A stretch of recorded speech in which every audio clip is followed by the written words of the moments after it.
Hi there, Danny. It's Manny with Classic Auto Repair. I got an update on the Mustang. Went through my initial inspection on the car, and I got some feedback for you and documents on the estimate. So I'm going to go over those right now.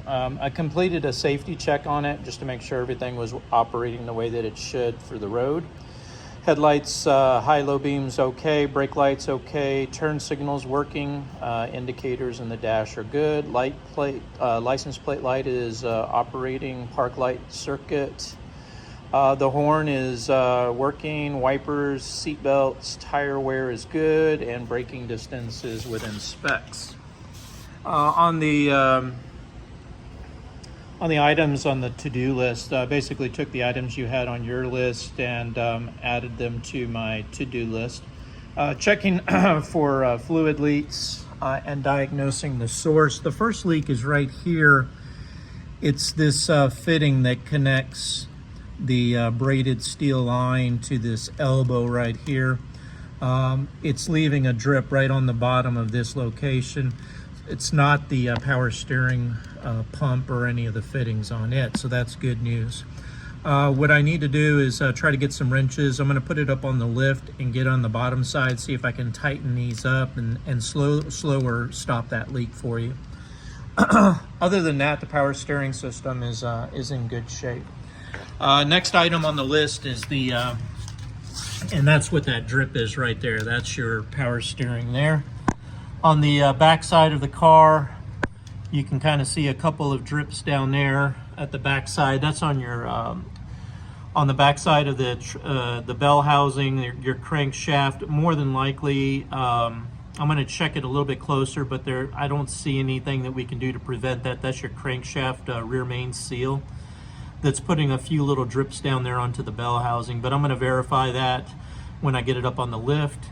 Looking back at those clamps on your exhaust, I'm thinking about flipping those over so that they don't drag on the ground. Not much I can do for your crossover pipe because that's all metal to metal, and that's your low point right there is where that crossover is. So just be aware of that. That might grab on some things and cause you some exhaust issues if you don't get that pipe maybe move to a little bit different location behind the bell housing, maybe up a little bit higher.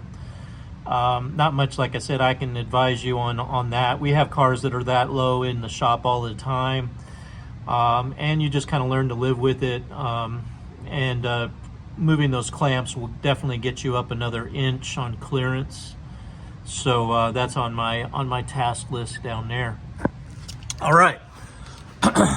So added that on the estimate.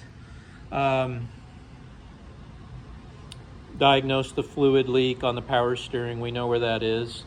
On the clutch adjustment, I'm going to see there's an adjuster bolt down here on the pivot, and what I'm going to do is see if I got anywhere where I can get you some more adjustment on the clutch pedal. That's kind of like you have to kind of get in there and just see what can be done. The e-brake system, hard to pull on the handle.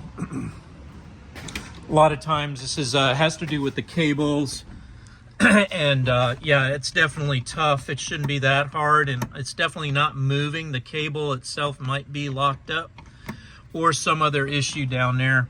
So what I'm going to do is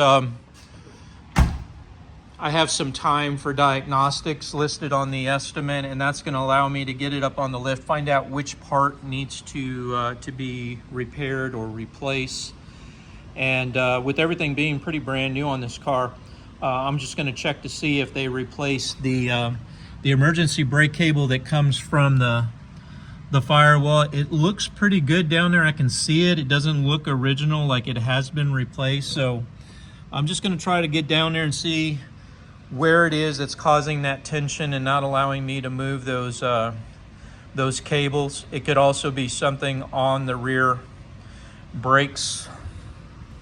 This does have the drum brakes, and the cables, they connect right here. So what I'm going to do is kind of check that, and then check up here where they come together right there, and see what I need to do to find out where it is kind of getting in a bind. And I'll report back to you on that. Diagnostic time just allows me to kind of check them out, kind of get you what it's going to take. If I can do it within the diagnostic time that that's approved, then there's no additional charge. However, if I find a problem and I've only charged you for 15 minutes, then let's say it takes an hour, I'll add an additional 3/4 of an hour to the diagnostics, or to the repair, using the diagnostic time I already have in there. And then if there's any parts, I'll put that on the estimate for a revision approval from you and let you know what's going on there. Vacuum advance on the distributor. It's supposed to have a vacuum advance. This pod articulates an arm inside of here, and I want to see if this is hooked up. So I'm going to take the distributor cap off, and then I'm going to hook a vacuum tool on this and see if the plate is moving. If it is, then I'll connect this to the carburetor port for the vacuum advance and get that working for you, and that'll give you some more timing. Now, it could have a magnetic weight inside of the distributor. This is a high performance distributor from MSD, and sometimes they don't even need a vacuum pod on the outside because they have weights on the plate that also cause that adjustment on the timing. So I'll report back on that. I'm going to go ahead and put on there to replace the fuel filter. Get you a new filter on there so that you got good fuel flow.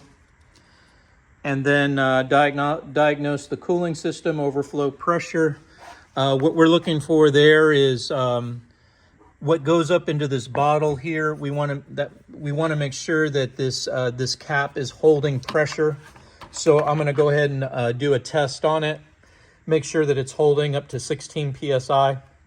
If it's not, I'll replace the cap so that we keep that fluid in here. We don't have it squirting out into the overflow bottle and eventually on the floor if there's too much. And that'll keep your cooling system working the way that it should.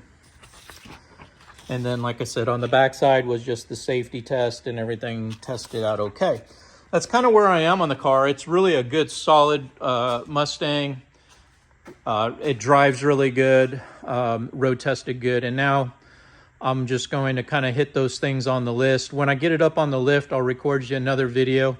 If I see anything that I need to bring to your attention, I'll send that video over to you right away. So what I'm going to do is go ahead and get this estimate over to you for the diagnostic time so I can start some of these repairs and kind of get into what's going on, and then report back to you. This is Manny with Classic Auto Repair. Hope you enjoyed watching.